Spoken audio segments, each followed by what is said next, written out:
pleased to have Lisa Berg join us tonight. Tonight, Lisa will be covering a range of topics from the human resources perspective, including unique job search strategies, developing excellent interviewing skills, and also other career search topics that are pertinent to all of us, no matter where we are in our careers. Lisa has approximately 25 years of experience in human resources across various functions and specializes in employee relations, about which she is very passionate, which I'm sure you will see tonight during her presentation. Lisa's career has allowed her to gain invaluable experience, and this experience, along with her talent for networking, which I'm a big fan of, led her to her current position as manager of HR operations, payroll, and total rewards at Olympus Insurance. I will now, with that, turn the floor over to our guest, Lisa Berg. Lisa, thank you so much for joining us tonight. Thank you for having me. I'm honored to be here. And I just put my contact information in the chat.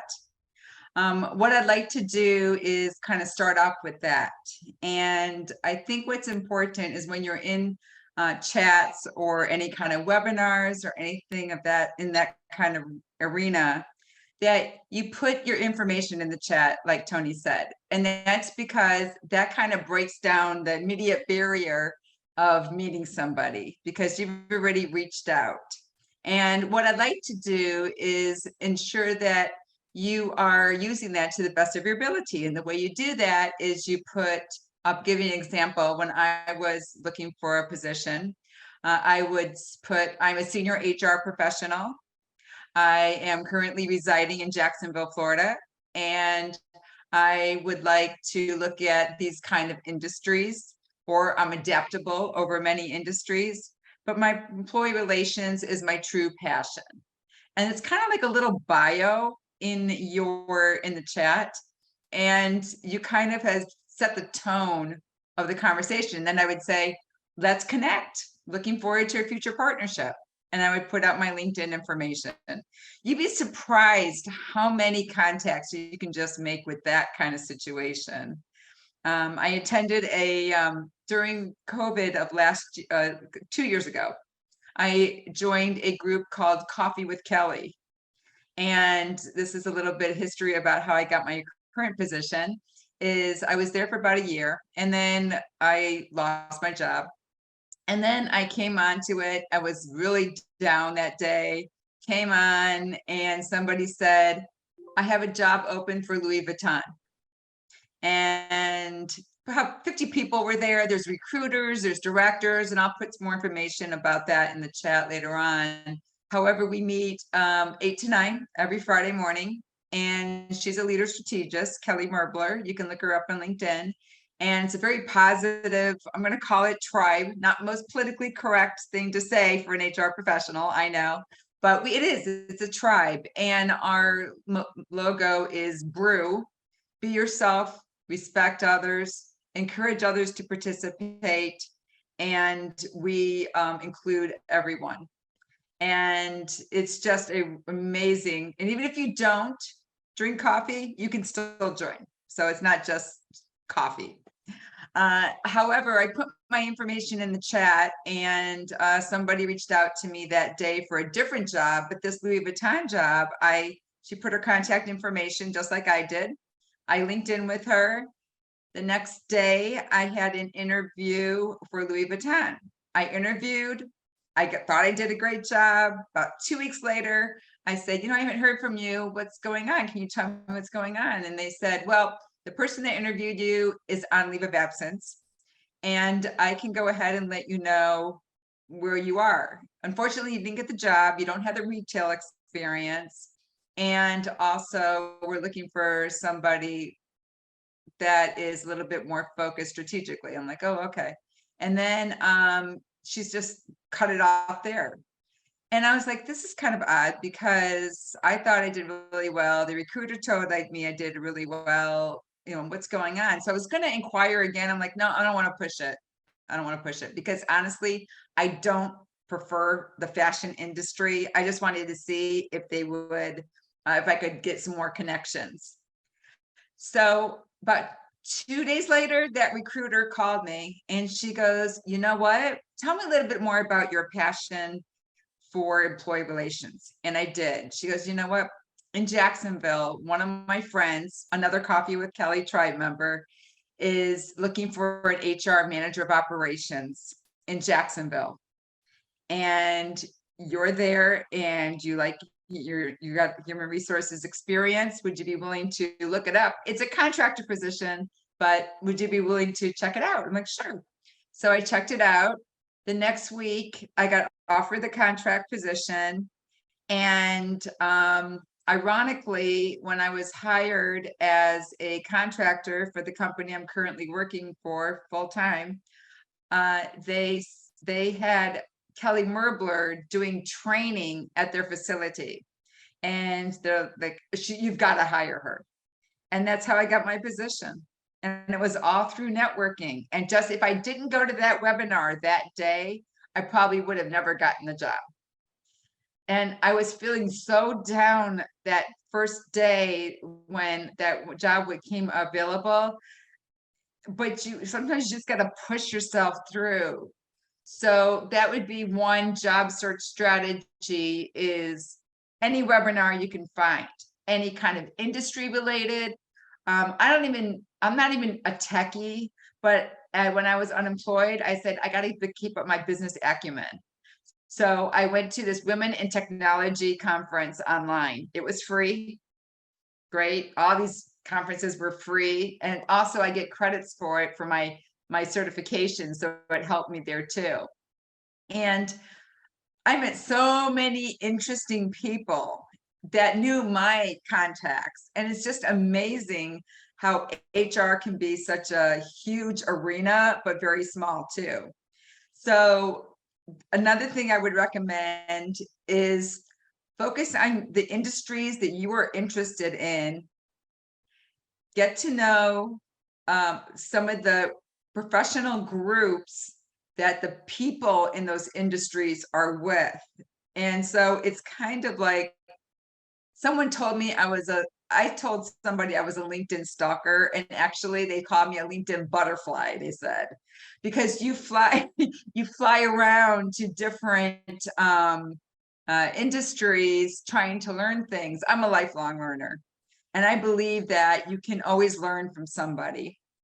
And hopefully you'll learn something from me today, but I learned from so many different people different things. And what I do is I can take all those things. So you're going to hear about resume writing, you're going to hear about how to do a job search, how to network. And I am by no means the subject matter expert, but I know a few things.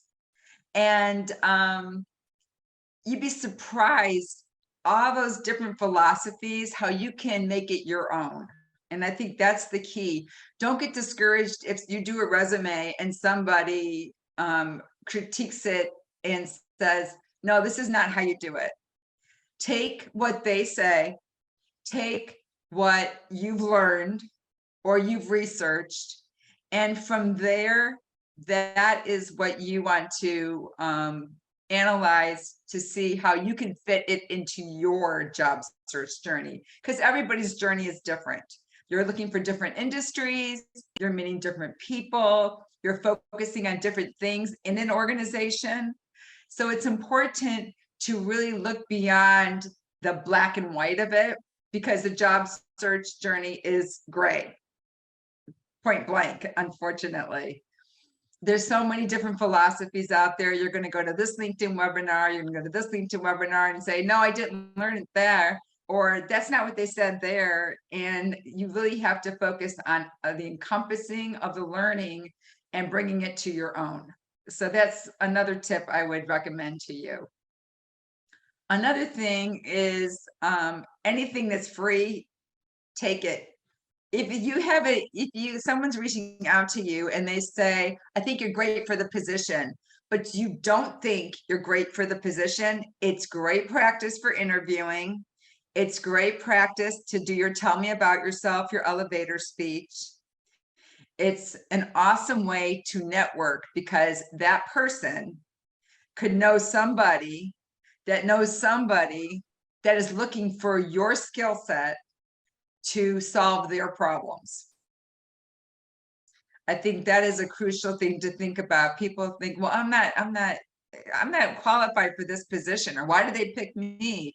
Why not? And it's great practice too, especially on Zoom. Everything's on Zoom right now. So if you're really leery about doing the Zoom interviews, it can help with your presence. It can help you be more confident, and it can help you really understand other companies too. When you're interviewing, and I know that all of you do this, and if you don't, you definitely should. You want to go to their website. You want to find what the core is of the company, what drives those employees. Look at testimonials. I interviewed for Citicorp and went through 8 interviews. And when I knew who I was going to be interviewing with, because they gave me the panel, I went on LinkedIn. I looked up Citicorp, I found the employee. Once again, LinkedIn butterfly. And I found out what groups they're in, the people I was speaking to, so I could analyze my audience appropriately when I had to interview with them. Not that you're going to have a whole personal conversation about it. However, you may see what their philosophy is if they're joining a certain group. And it's easier to adapt your communication style to that person during the interview process. Another thing is, and I learned this from a coach in Transition Masters, another amazing resource, transitionmasters.org, free 12-week program. I'm one of 5 coaches, and I'll get into more of that a little bit later. However, and this gentleman told me, he was a former VP of finance, and he's one of the coaches, and he said, look at their summary annual report. Look at their annual report. And you can see where they are, where areas that they may need to have help in. You could see lacking. You could read up there on their information. Most of it's all public too. Also, look up their CEO and find out where their CEO, what experience their CEO has had. And let's say you're looking for a project management position. Well, we'll stick with finance because this is a finance group. Sorry about that. You're looking for a CFO position. I would find a CFO that works with that company, or if not that company, just search the company's name and it will bring up everybody that has worked there. And it would also bring up current employees. And when you do that, you can get in with the company, because I guarantee you somebody in that company knows either somebody that's in your connections or somebody's a third connection of somebody else. It's just this, it's like the 6 degrees of Kevin Bacon. If any of you have ever heard of that, it's like everybody's connected somehow. It's amazing the connections that you can make. Also, like I said, online conferences are a great resource. You're not only learning, but you can put your little bio out there, and that's a great way to network also. I always focus on the groups and the interests of people on LinkedIn when I meet people for the first time. If I'm going to have that first conversation, what I do is I just reach out to them. I said, hey, I saw that you're interested in this group. I would love to learn more about your passion and your background. And this is like in mail. And I would say, I would love to connect with you. Thank you very much for your consideration for this connection request. And most likely, I guess majority would accept it. I'm not selling anything, but if you focus on the person, not what you want, you say, how can I help you? How can I serve you? How can we partner together? Using those key words will entice somebody to connect with you. I have found it's been very beneficial for me. And I just do that. I'm going for my coaching certification, but I am a career coach. And I actually found my you'll see my LinkedIn profile, but I worked at a place called Challenger Gray and Christmas, and we did career coaching for individuals who have outplacement services. And so many people did not want to network. They said, oh, it doesn't work. It's not this. I'm applying to jobs. And when I would try to get them back on track, because they were very down at the time, these are executives that they didn't have to look for a job for 20 years. And here they are looking for a job because of COVID. They would say it doesn't work, or I don't want to do it, or it's too much work. And I would say it's really not that much work, not that much more work than you would do for applying on the line to 50 jobs and not waiting for your ship to come in, basically. That does not bring results. What brings results is you being proactive, going and finding those connections and networking. And it's difficult if you are, and I was talking to Tony about this, even if you're an extrovert, sometimes networking is very hard. I am a diehard extrovert. However, when you're in the job search and you're not feeling yourself and you're not feeling like you're up to it, it's the last thing you want to do is talk to somebody. But I have found that when you connect with somebody and you have those conversations, and in a way, you're helping that other person too. And it's very therapeutic. It really is. And so that's why I was coaching others while I was unemployed, because it was kind of like my therapy during my job search, which is kind of ironic. But I thought it was it was just very helpful with that roller coaster of the job search journey. So I said a lot. I'm going to go ahead and open it to any questions at this time, if that's okay with you, Tony. I think that's fantastic. And I just want to reiterate what you're saying. I can attest to the fact that networking absolutely positively works. And, you know, as as you mentioned, you know, I am incredibly extroverted. However, I didn't take that character trait necessarily. I did it when I was, you know, negotiating transactions, but not necessarily use it to my advantage, you know, when, you know, searching out new job opportunities. And it does work. I will tell you that the last 3 positions that I have held each came through networking. So you may not feel like doing it, force yourself to do it, whether you're in transition or if you're, you know, you're in a position. It's always great to broaden one's network because, you know, we've all been in the financial services industry for a long time. And Lisa, please correct me if I'm wrong, but we've been through enough where we know we don't know what's going to happen tomorrow or next month or 6 months down the line. Yep, exactly. I don't think many companies know what's really going to happen with the digitization that's going on, the remoteness, or are we going to be in office? Like my company is requiring everybody to be in the office. And we're an insurance company. And most of our other insurance competitors, they're not in the office or they're hybrid. So that's a transition for a lot of people. I prefer to be in the office. I like that socialization, but maybe somebody that doesn't like that socialization prefers not to be in the office. So, and I think you need to be really open to any conversations, even if they say this is just a remote position or this is just an office, still be open to the conversation. It's important for the conversation to happen. Once a conversation happens, you'd be surprised what can happen from there. But what questions does anybody have for me? So Lisa, I've got a question. Sure. So post-COVID, what do you see as far as seasonality of job offers, particularly going into the holidays and with the bonus season immediately following? Is it what it used to be, or is there some new rules of thumb we can be using? Well, good question, Greg.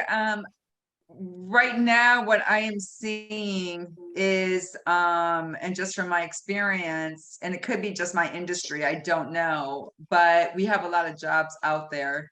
And I'm in insurance right now. I used to be in manufacturing for 25 years, so I'm learning a lot right now. This whole year I've been learning in insurance. And I've noticed that in insurance, when there's a storm, jobs are everywhere because of independent adjusters. It's different though in the corporate world if you're not into that industry. So if you're, let's say, banking, I would say that notorious October, November, December is a great time to look for a job.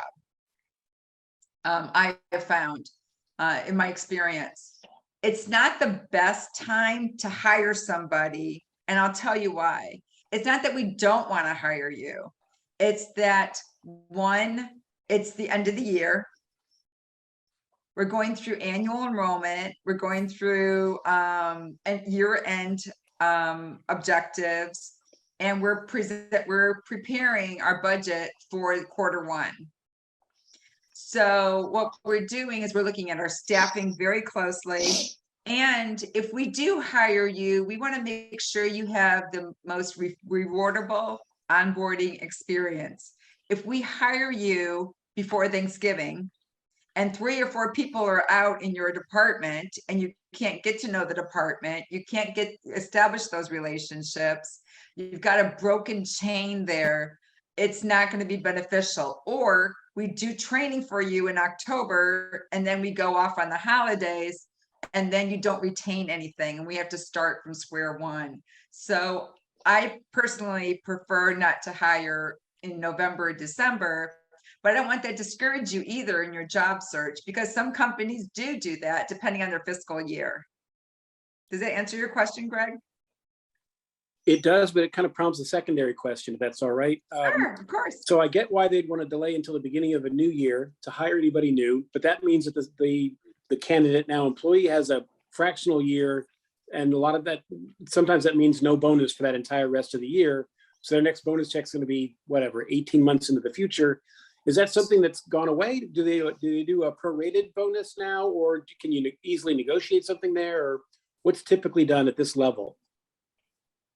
You could possibly negotiate that, not in your salary, but as like a sign-on bonus. You know, you could possibly work it as a sign-on bonus, or it could do something incremental, increasing with your salary, possibly too. My company doesn't do significant amount of bonuses right now. Basically, it depends on the company. It really does. Depends on the company, the company's position, where they are with their growth, and if they have a bonus structure. We've been in business for 15 years. We have a bonus structure, but it's only for specific departments. But that's something that's a great question to ask at an interview, is what is my performance? Thank you for bringing that segue to me, Greg, if I can Sure. digress for a second. What is my salary structure going to look like going forward? I know I have a base salary. However, do you do merit-based performance increases? It's very crucial to know that. And because you need to know what the expectation is performance-wise in the role that you're in. And you need to say, what is the reward for performance in this company culture? I think it's an important question to ask during your interview. Okay, thank you. Can I make a comment? Sorry, and this is to Greg also, it's John Ambos. I think you can sell it both the other way too, that you can start immediately if you're not working and you don't have to pay me a bonus for this year. But you do want to be considered, you know, for next year. Because right now people are going to wait for bonuses if they're working. So it might be February or March, and you can start immediately. Call it, you know, December 5th, even December 15th or January 2nd or 3rd, you know, depending on what it is. That's a very good point, John, because I worked for a very large corporation called L3 Communications. It was a significant large company, Department of Defense, though, so it's a kind of a different structure. What we would do is we hired later in the year. We would say, okay, you expect you to get at least meets in performance appraisal. So what we will do is we will give you this salary, but you would not get your prorated merit increase. We would include your merit increase. Mhm. So we would do that kind of arrangement also. Lisa, if I could just comment also, it's Dennis Dugan. I think it really varies industry by industry. Yes. Because in my experience in financial services, it is almost exclusively budget related. Hiring slows down and comes to a, it's an as needed. It's got to be an emergent role that has to be filled. Yeah. Otherwise, it gets held back until the following year. Budgets, it is just a cyclical process. Budgets start to get tightened, and the guidance is generally to wait until the beginning of the year before you bring someone on board. So I think if you're in that space, you have to be aware of that. And now's a good time to be sowing your seeds and kind of laying groundwork for next year. But I don't see, unless it's a critical role that they have to fill, I think it's unlikely in most financial service firms that they're going to be filling roles before January. I know in insurance it's like that, and it's also like that in manufacturing too. I've seen that experience in manufacturing. That's why I'm talking from my experience. I've not been in a finance firm. However, I'm in insurance now, and we depend a lot on our certain clients. So we have seen that with their clients too. I agree with Dennis about it. They do not want to hire at the end of the year. Usually it's waiting till the beginning of next year or first quarter. I agree with that in financial services. Just depends, it depends on the need though, because you could even say, look, if you don't need a permanent headcount because you don't want to increase that number, because that number is also maybe a metric that senior management is held against, go in as a contractor for a few weeks. The other thing is if you're more technology in financial services, they have a freeze for a month from usually, mid-December to mid-January. So they're not going to they're probably not hiring technology people. They're just keeping the lights on in case there's an emergency. They're not making any system changes or anything else on the technology side. Another creative way, rather than doing 1099, a contractor would also be going through an agency and doing the 90-day try before you buy, I call it. And so it's basically a temp to direct hire. And then they can say, no, we can't bring you on because it's not in the budget. But you've been working as a contractor through this agency, and we've been paying the agency. So there's another way to do some creative staffing there. Lisa, hi, it's Leora. Thanks for being here. Hi. Hi. Can you give us some more tips and tricks, things that we don't know behind the curtain with HR on their hiring practices? How do they decide based on the interviews? When do they decide to move you on to the hiring manager and so forth? So what's crucial is, thank you for sharing that, Leora. What's crucial is to understand how HR recruits and appreciate the process. And I know that's a very huge thought when you're a job seeker. The HR would talk to the manager and make sure that we know exactly what they specifically need and what is a nice to have. So you'll see a job description and it'll say, I want this, this, and this, and this, but there's several things that aren't in the job. We can't put everything of the daily routine in a job description. But you don't see the relationship portion of the job description with the company or not with the company, with their peers or colleagues. So it's important that we're not just trying to hire to a job description, we're trying to hire to a relationship among the company and peer related.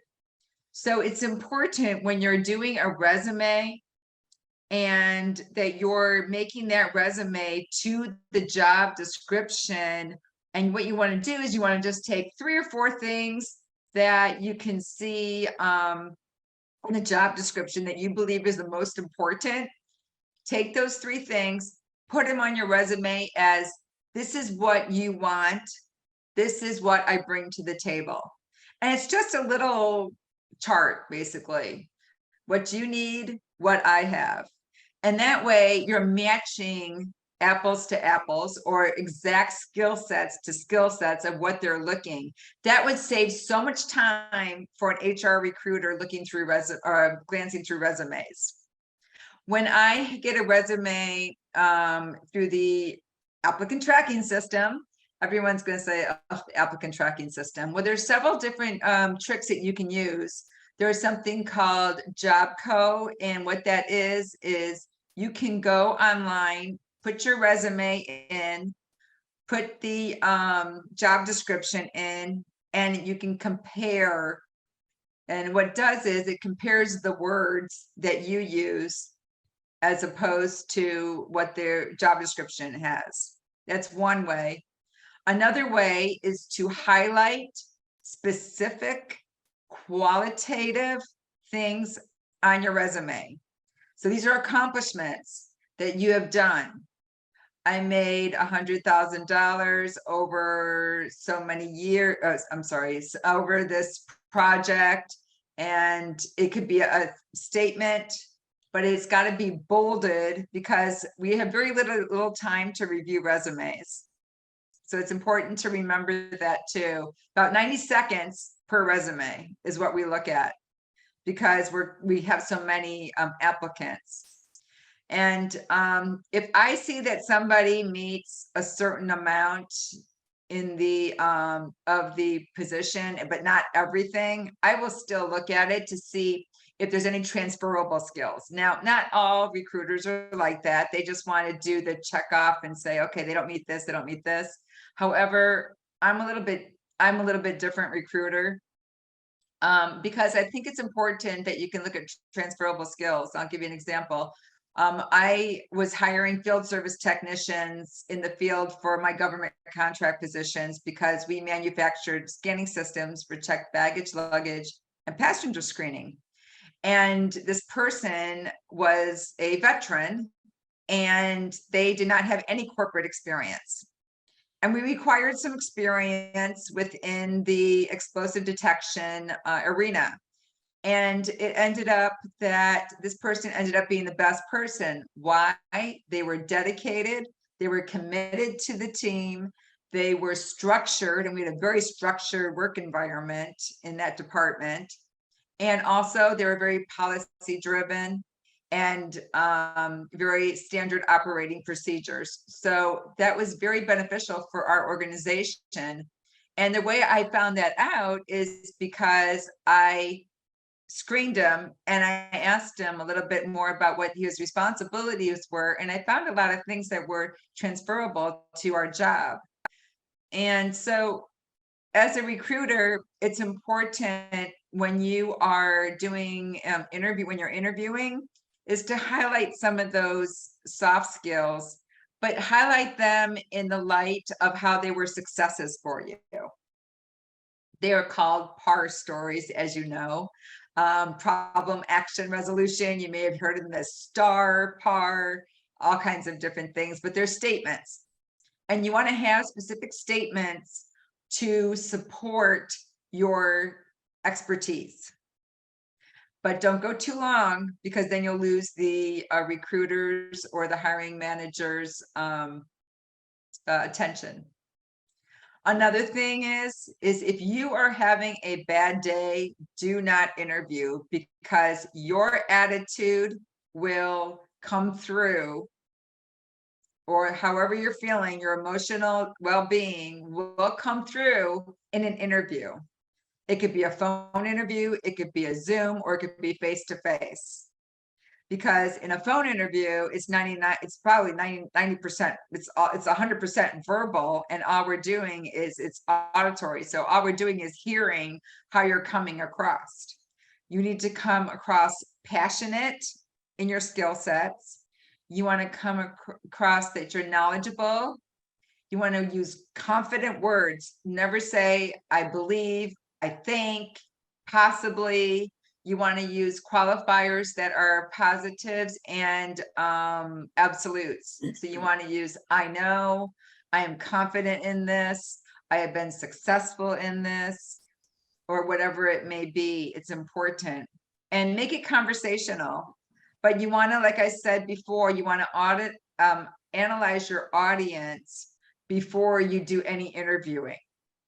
Check out their summary on your report. Check out who's in their what groups they're interested in, those kind of things. Hey, Lisa, I would think yes. a same day postponement would be kind of a worse gaffe. Are you suggesting that you can just kick the can at the last minute if you're not feeling well, or?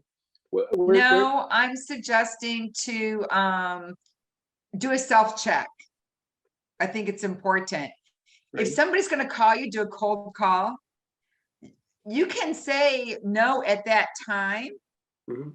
We're calling because we don't have the time we have time, but it's better if we just give you a call. We know that you're not going to always be available. Mhm. So just to call and say, you say, oh, you know what? I have availability later on this afternoon, or I'd rather do it tomorrow morning because of my schedule. You don't have to say, you don't have to think about, I'm not feeling well, I'm not going to do it. Don't give up. That's not what I'm saying. I'm just saying, do a self-check to make sure. I thought I heard you say interview earlier, but it sounds like it's more of a network conversation now, not a, we'll call you at 10 a.m. on Thursday and you'll speak to this person and then this person and that person. Once it's set up, I mean, you got all these other people involved. You wouldn't want to last minute reschedule that, I would think. You want to just bootstraps, pick yourself up and get through that. But if it was a scheduled interview, yes. Yeah, but if it's like, if I'm going to call you and I'm going to say, yeah, I'd like to screen you. I'd like to do a screen with you, Greg, for a so-and-so position. Do you have availability now?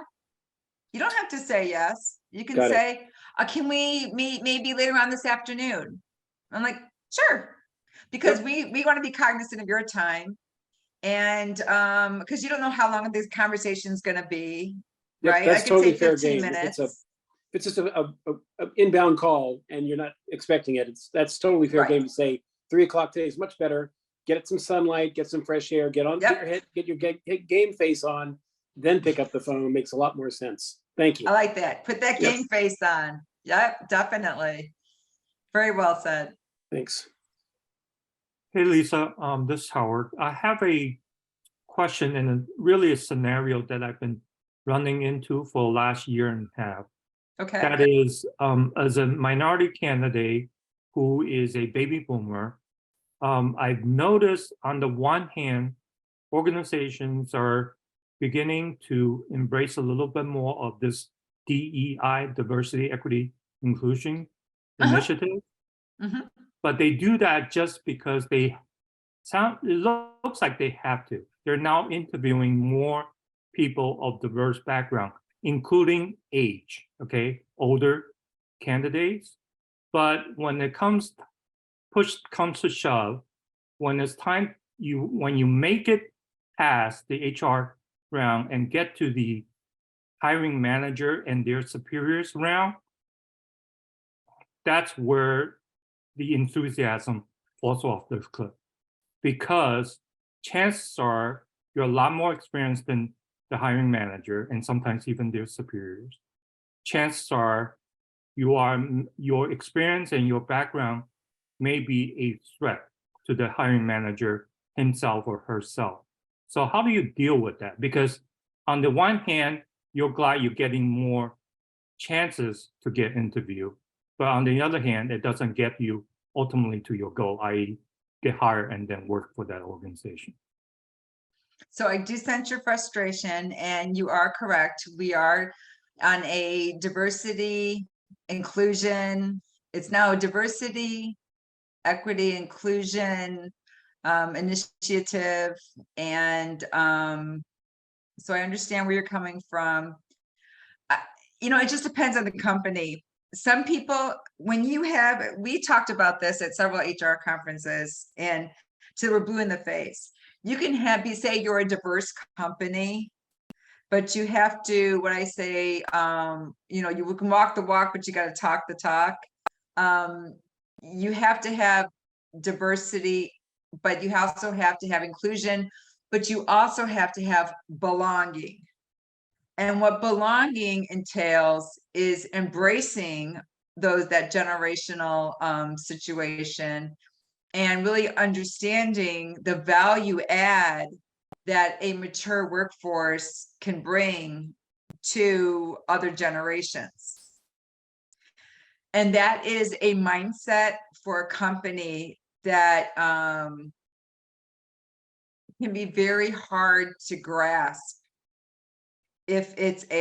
sometimes if it's a startup, or if it's a cutting edge technology company. Certain companies or certain, I guess, arenas aren't as, they don't see it as part of their brand, I'll say, unfortunately. Well, There's a in bias these there. cases, they're national companies in the financial services industries, well-known, top 3, top 5 names in their respective fields. That's been in business for 50 years or even 100 years. It's not like they don't know what's going on.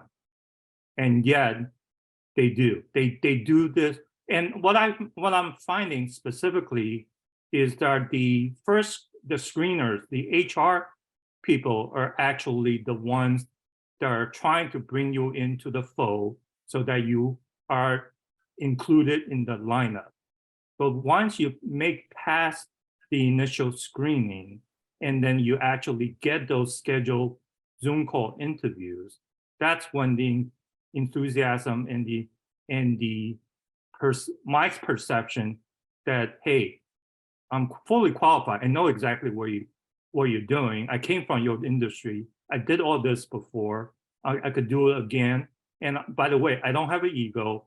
I'm coming in as a player coach. I'm willing to be a team player, but at the same time, I'm willing to mentor.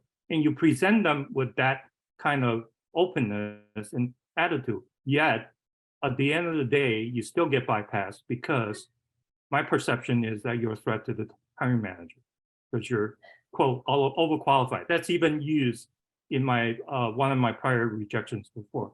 Oh, you're overqualified. That's just Lisa? another Yes. overqualified.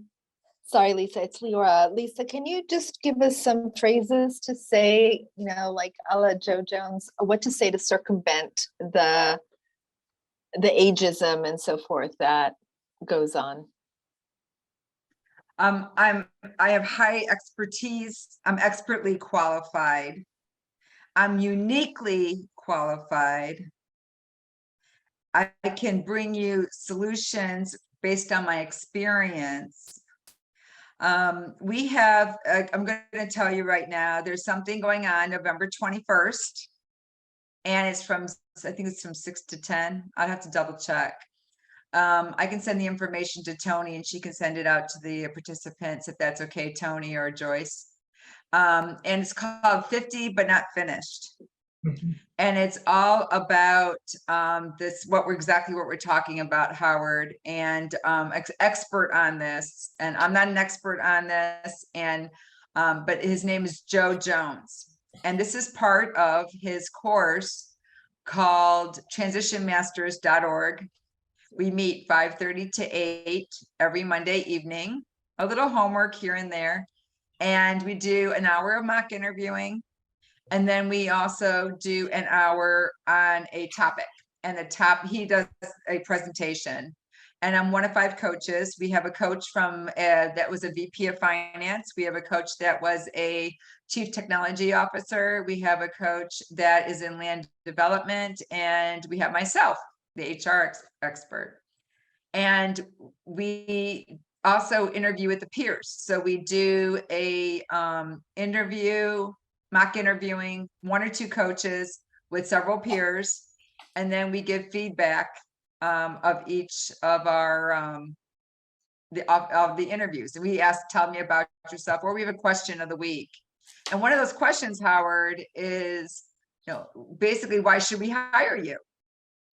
And at that time, what you want to do is you want to shine by saying, based on my extensive experience or my expertise within my experience, I wouldn't say my 20 plus years or use those kind of terms, but focus on your success in your positions and my various roles that I have held.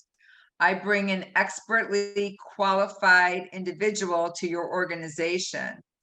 I can only learn from your organization because it's a different organization that I've never been through. So I'd have to learn your company culture. However, I can also mentor and lead others to be their best selves too.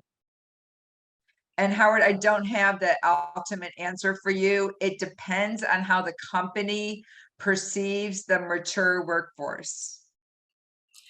And Can I- Lisa, can I add Can I add something as here? well? Oh, I'm sorry, I'm can I sorry. add something here for Howard?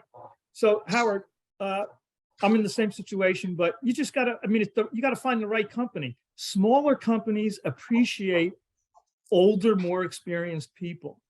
And they're not interested in somebody who's coming in to take a position for a year and then want to be promoted out. So the company I'm with now appreciates older, experienced people, and that are going to stay in this position for 5 years and not stay in for 1 year and grow promote. So that's just my 2 cents. That smaller companies, I think you have that are not as structured, you'll have a lot more opportunity. I've seen that too, John. Oh, go ahead, Leo. Howard, I did have Joe Jones come and speak about 50 and Not Finished. So maybe Joyce can send you also the video on that, or you can find it on our website. But also, as Lisa said, he's repeating it on November 21st. But there are phrases that he actually uses that you can state that will help you circumvent that. And if there's a company that is ageist, no matter what you will say, they won't hire you. So it's just best to move on to somewhere where you will be appreciated. I'd like to actually I add agree. something, because this is something that hits home for me. Once as a manager, or several times as a manager, and now someone who is over 50. So the first team that I led, I'd say 36 years old, and I needed an analyst who specialized in financial institutions. And we had someone who was a consultant, and the company didn't hire him full time. And I'm like, this guy is absolutely fantastic and brilliant. And, he has deep, knowledge in the industry. He's seen so much. And you know what?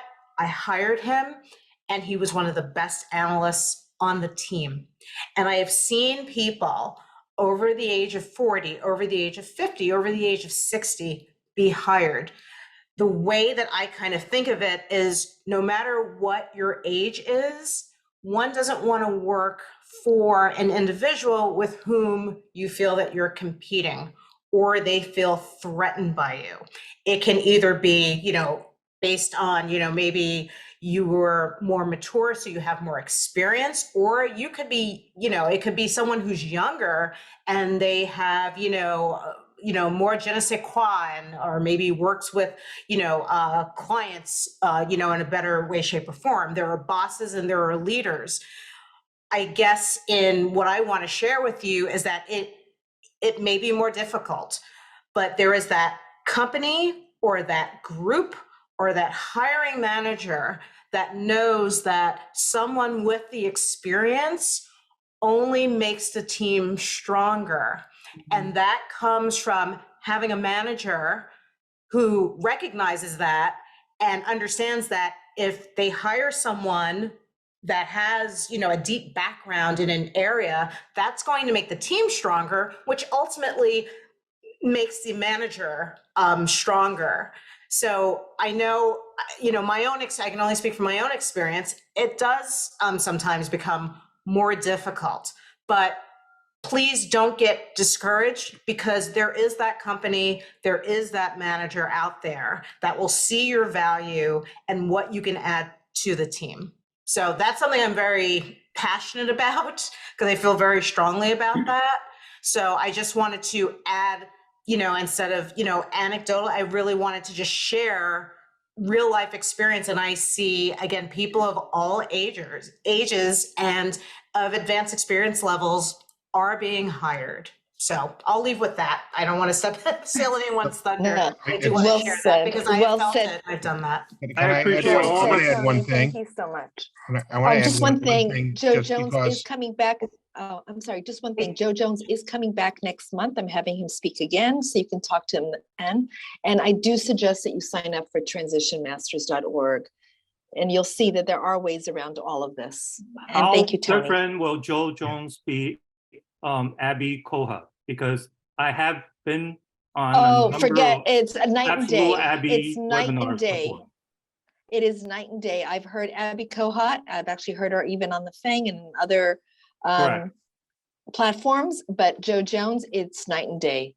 Okay, and Yeah, I then think- just You will for see there everybody, is- Howard, I think one thing is, it sounds to me on the phone, you have, and you can take this however you want, but you already have this negative attitude. Don't have that when you go into an interview.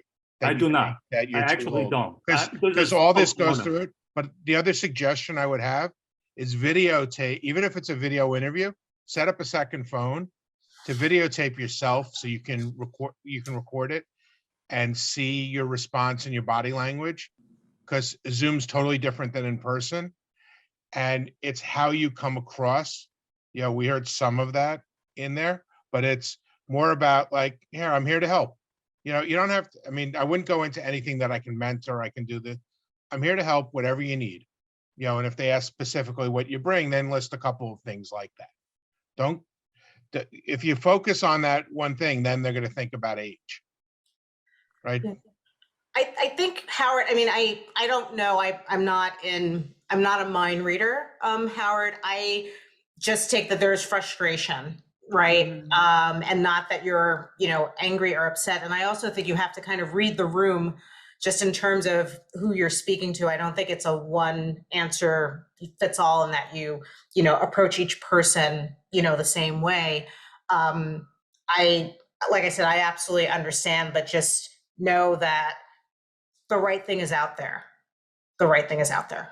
And just keep networking. And I hate to say this, Lisa, you may clobber me over the head for saying this, but I have found it's a numbers game, if you will, in some ways.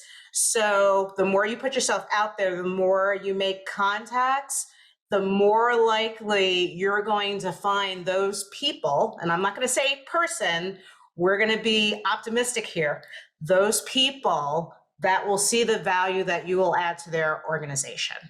So with that, I'll back out again. And that's why I just said, don't ever, look down a conversation. It could be anybody. It could be, I've had people, engineers connect with me. I don't know anything about engineering, but evidently they don't want to know anything about career search. They just thought that my background was interesting and they wanted to look into me, Another thing, I want to tell you a success story of mine, and I told this to Leora in job search too. This is kind of an interesting story, just real quick. I always wanted to work on a cruise ship. Okay, I know this is not finance, but digress for a minute with me. Come to this journey with me. And I did this in college. I applied for all these places because I wanted to be a cruise director. I didn't realize there was a career path. There was no career search. There was no job search. My counselor was horrible. He didn't support me.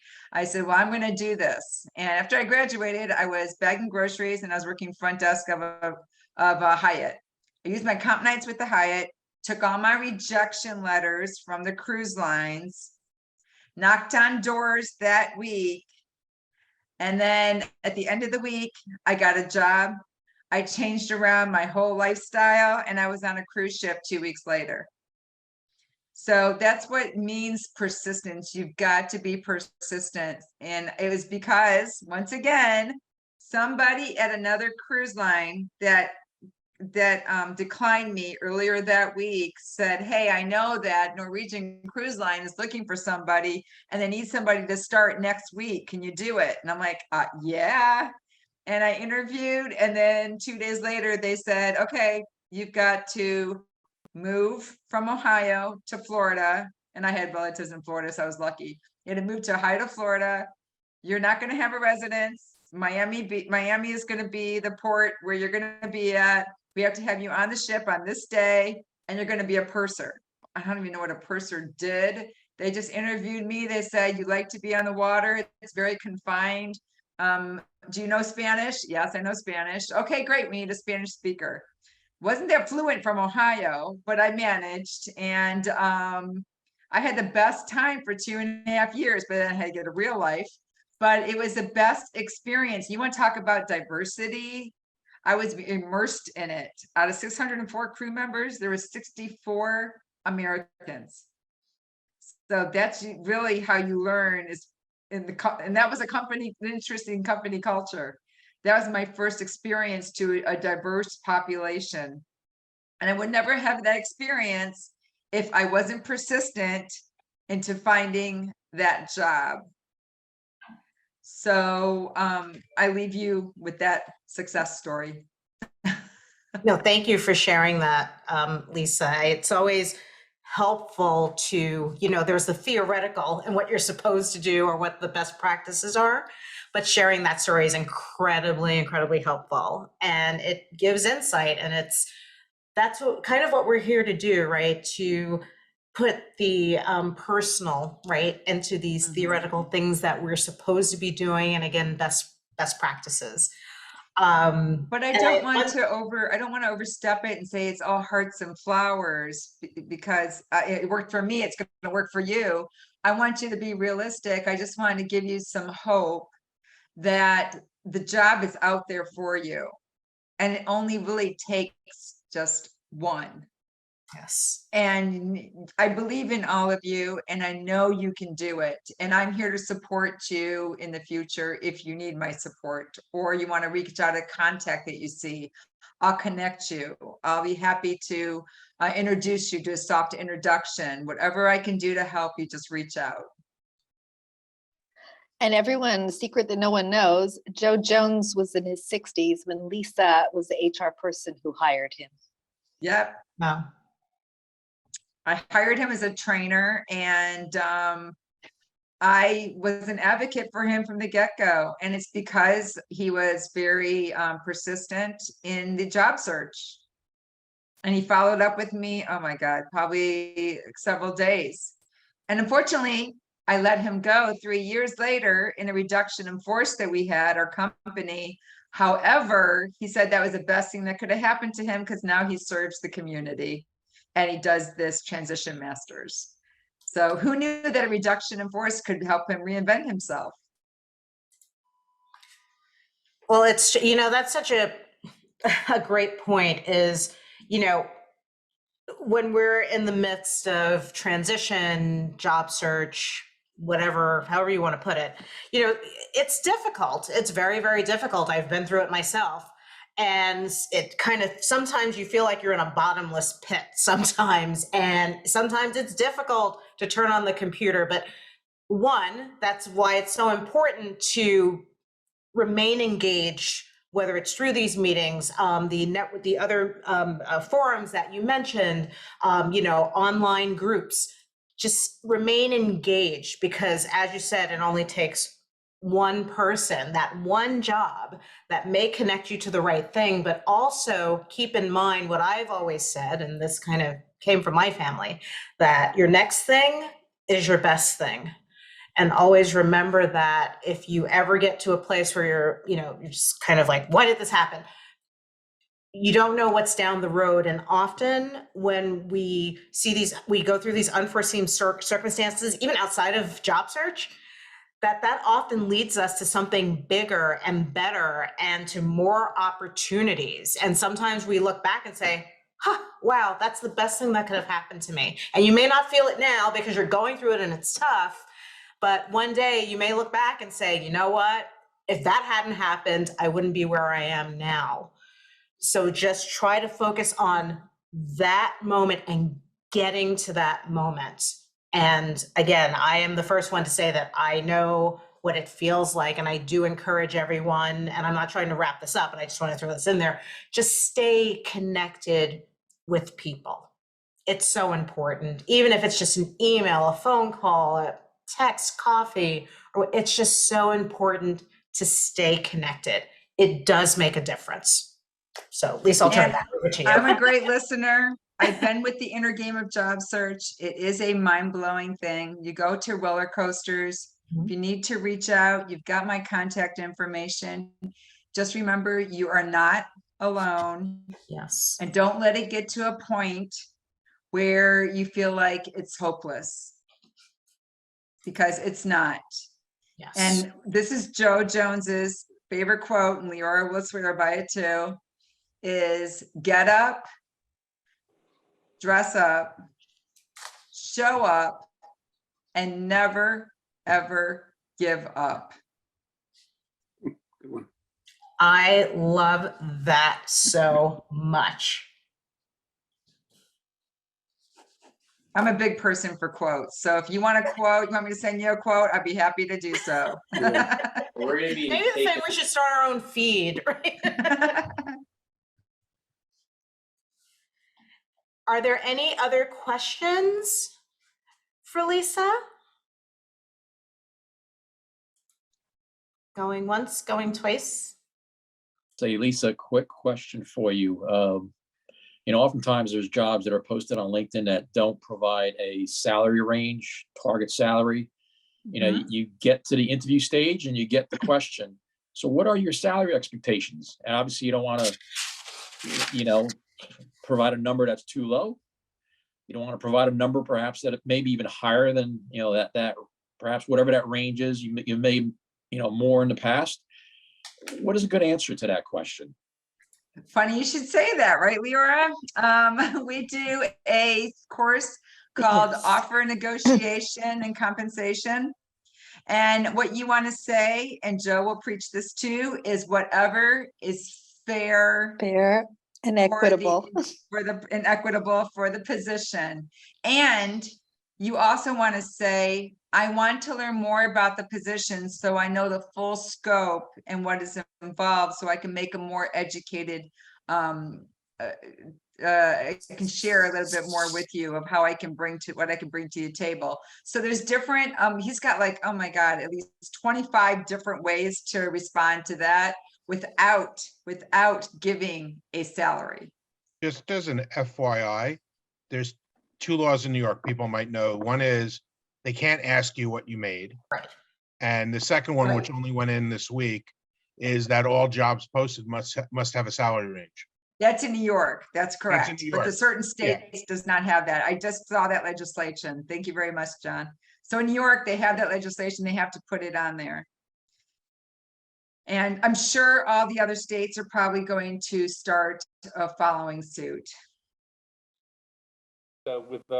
Even though they're putting the salary negotiations, I think they're kind of playing games in a way, because what I've noticed on a number of jobs when they're posting salaries, they're posting either from very low to high. They're not narrowing it down. They're giving a very wide range. So Mitch is right. I have not seen it. I have not looked for jobs in New York. I'm staying where it's warm. But you have to know what's your minimum number that you're going to have, and don't go below it. And what does it take for you to pay your bills? And you can tell. I mean, you can be honest. Yep, we So, talk I about mean, that too. We talk about that too in Transition Masters. Is it BAFTA? He uses an acronym and I forget what the acronym is. I've seen it so many times, I can't even remember it now, but he goes through that. That's one of his favorite topics to talk about. And we do the interviewing about it too. So I highly recommend you check out Transition Masters. It's completely free, 5:30 to 8 Eastern Standard Time. It starts again January 9th. However, he's got a few courses here and there, and I'm going to send those courses to Tony and Joyce so they can share with the team. Also, Lisa, I coffee think with- I saw an email that he's changed some of them from 6 o'clock. It's starting from 6 now. 6 to 10. Well, these are 6 to 10. These 3 Okay. courses that he has in the interim, yes, they're 6 to 10. You are correct. Because they're just the whole course. So, In addition to that, Coffee with Kelly Merbler, that's my tribe where I found my job. We have recruiters, we have directors, we're taking remote positions, hybrid positions. You'd be surprised. We're going to be talking about being grateful for Thanksgiving for this topic, but we do highlight certain what do you call it, speakers. We have certain speakers and different topics. If you have a speaker or you want to be a speaker on there, that's another option. Another great option is to do what I'm doing. You've got a tremendous amount of expertise. Why not reach out to one of your professional organizations and say, hey, I'd like to share some information on this topic. That gets your name out there, that shows your expertise. You can put it as volunteer work and on LinkedIn and say, I did this on LinkedIn. It's another option to put on your LinkedIn profile of what you volunteer your work. Also, LinkedIn recommendations. Make sure you have recommendations on your LinkedIn profile and a very strong headline because that uses keywords. I can go on and on, but it's only 7:10, so I don't want to take up any more of your time. That means we're going to have you back, Lisa. Mhm. You're awesome. Yeah, Leora says, come on over for an hour. And I'm like, that's it.